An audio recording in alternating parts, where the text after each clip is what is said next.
The marriage survived that crisis because when my wife examined the evidence against Mormonism, she found it convincing as well. After 7 years of marriage and 2 beautiful daughters, the second big crisis came along when my wife accidentally discovered that I was gay. What I did is I kept myself sane during that time by keeping a journal and talking openly to my journal. And she found it and read it and brought it to my attention. What I'd like to say about that is it's a very cruel thing to subject any woman to this experience. Marriages with a gay spouse are inherently unstable, and the majority of them fail. It suggests that what happens to the innocent wife does not matter from the point of view of the church, even if she never discovers the actual deception. I enjoyed fatherhood, and I was determined to raise my 2 daughters, and I stayed in the relationship until my youngest daughter was ready to move away and to attend college. My wife and I both tried our very best to make it go and up, but the relationship slowly deteriorated to a point we both knew we would both be happier to end the marriage.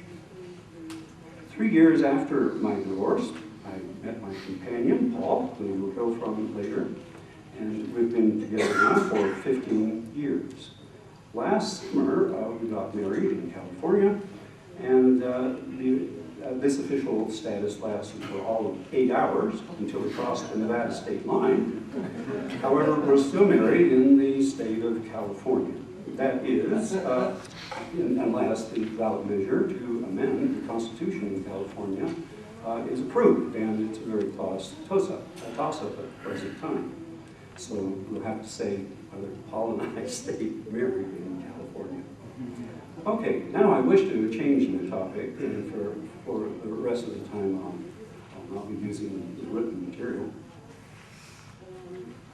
So what I want to do is carry out a little inquiry with you. We put a questionnaire on your seat, and I hope you've given them some thought. And let me tell you where this is coming from. And it was an example just yesterday. It happens all the time. Just yesterday, a person at this conference taught me, seated in place, first question fired at me, "When did you know you're a homosexual?" And to that, I simply said, "When did you know that you were heterosexual?" So I'd like you to think about that. I'm presuming that the majority here are homosexual simply because the majority of the population are. So do you remember when you decided to be when you knew you were heterosexual? And the next question is, did you remember making a choice about, gee, should I be gay? Should I be straight? I can't make up my mind today. It's a really hard choice. So I'd like to hear from you. Do any of you remember making a decision to be heterosexual? Anyone remember deciding to do that? Why should it be any different with gay people? Every gay person I've talked to says, that's the most absurd thing that I ever chose this. Most of them say, I think I can trace it clear back to childhood. When I look at my life in reverse, I can certainly do that. The evidence was there. I didn't know quite how to interpret it. So that's one of the first things.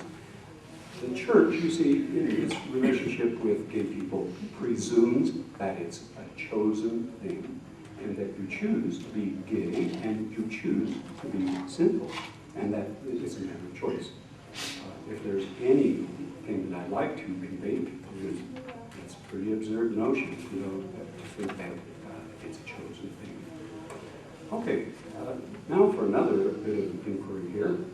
How many of you are left-handed? Okay, so that's the minority population in this room. And what I'd like to ask all of you left-handers is, do you remember making a choice about being left-handed? Okay, most of you said, no, I don't. Do any of you remember making a choice, oh, I think I'll be right-handed? Okay, next question is, do you think there's a possibility that some kind of biology or genetics goes on that determines whether you're right-handed or left-handed? How many of you think that there might be some biological determinant? Raise your hand. got the majority here, and that's quite interesting. Okay, I'm going to go to my old-fashioned technology, as called old character. You were a high school teacher, and you know that? Yes, today's a very nervous one. I never talked to my high school students. Okay, so what we're going to look at here is, what we're going to look at here is the matter of looking at two different traits that are kind of parallel to each other. So, handedness, people come in two different kinds. One is left-handed, the minority population, and right-handed, the predominant one. And the same with homosexuality. In the case of homosexuality, it's the minority, and the majority are heterosexual. As far as the number of homosexuals, the best estimate is it's about 5%. And it's also interesting to know that there are about twice as many men that are homosexual than women. So it's a 2-to-1 ratio. Okay, now, there's a lot of interesting information on this sheet, and I'll have a copy of it. We can look at that later. I'm cutting through as much as possible, hoping we can get to the question and answer, because I'm sure there's plenty. Let's just look at 3 things. Is there a correlation with certain things with homosexuality? For example, race. Are black people more likely to be homosexual than whites? Another is geography. Are people born in Holland more likely to be homosexual than anywhere else on Earth? And if we look at one aspect of culture and say, are Catholics more likely to be homosexual than Mormons? Well, whenever this is examined, it's found to be completely, thank you for the signal. It's completely uniform across the whole globe. Every investigation finds out the proportion of gay people is the same everywhere. And it's the same regardless of race, geography, or culture. What does that say to me? It says this is one human characteristic that seems to be ever present wherever you go. And there's something very fundamental going on here. Most scientists now simply regard it as one of the variabilities of human nature. Some people have brown eyes, others have blue. Well, let's look at some additional information about humans. And it's this.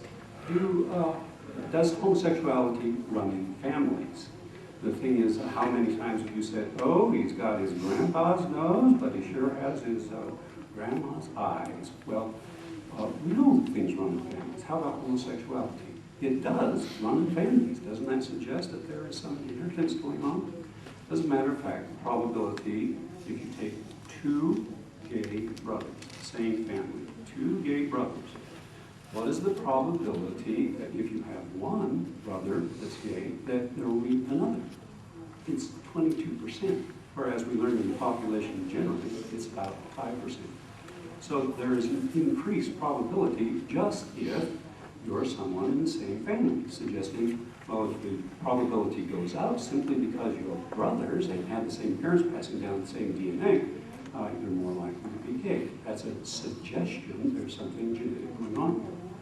Now, next, if we look at the situation with monozygotic twins, that's a big fancy word, but what we're talking about is identical twins. In the case of identical twins, they have exactly the same DNA. All right, if they have exact copies of each other's DNA, it says if it's purely genetic, both of them should be gay. But what we find is only half of them are. That suggests something else is going on. That could be culture, but I'd also like you to consider it might be biological in the sense that something might be happening to the embryo and fetus during the process of development. In other words, the shaping of the brain. Okay, so that could be the other part. But we can't just ignore this 50%. What that is, that's a very high probability, and that's a strong suggestion that indeed there is heredity playing a part in this. Heredity is not the whole picture. Right, there have been a number of lines of things that have been investigated.